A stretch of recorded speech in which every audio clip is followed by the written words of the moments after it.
നമ്മൾ വലിയൊരു അത്യാഹിതം സംഭവിച്ചു, നമ്മുടെ എല്ലാവരുടെ അറ്റൻഷൻ കുറച്ച് ദിവസത്തേക്ക് അവിടെയുണ്ട്. പക്ഷേ ഇത് കൂടാതെ ഒരുപാട് കാര്യങ്ങൾ നിശബ്ദമായി നമുക്കിടയിലൂടെ, അവിടെയാണ് ജ്യോതി മാഡം പറഞ്ഞ നമ്മുടെ കിഡ്നി ഡിസീസ്. നമുക്ക് കിഡ്നി ഡിസീസിൻ്റെ ഡയാലിസിസിനെ കുറിച്ച് പറയുമ്പോൾ നമ്മളിപ്പം എന്തേ നമ്മുടെ ഇടയിൽ ഇന്ന് ഓട്ടിസം ഇത്ര കൂടിയത്? എന്താണ് നമുക്കിടയിൽ ഇന്ന് പ്രായമായ ഒരു ആളുണ്ട് വീട്ടിലെങ്കിൽ ഒരു പിന്നെ ഡിമെൻഷ്യ ഒരു വളരെ പോപ്പുലർ ആയിരിക്കുന്നു, പാർക്കിൻസൺ ഡിസീസ് പോപ്പുലർ ആവുന്നു, ലിവർ സിറോസിസ് പോപ്പുലർ ആവുന്നു.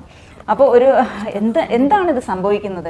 അപ്പോൾ അത് ഞങ്ങളുടെ ടെക്നിക്കൽ ടേമിൽ പറയുകയാണെങ്കിൽ നമ്മൾ പറയും അമിലോയിഡോസിസ്, അമിലോയിഡ്സ് കൂടുന്നു. അതായത് നമ്മൾ ഒരു പ്രോട്ടീനെ നമ്മുടെ ബോഡിയിൽ ആവശ്യമില്ലാത്ത പോളിമറൈസേഷൻ നടന്നുകൊണ്ടിരിക്കുന്നു.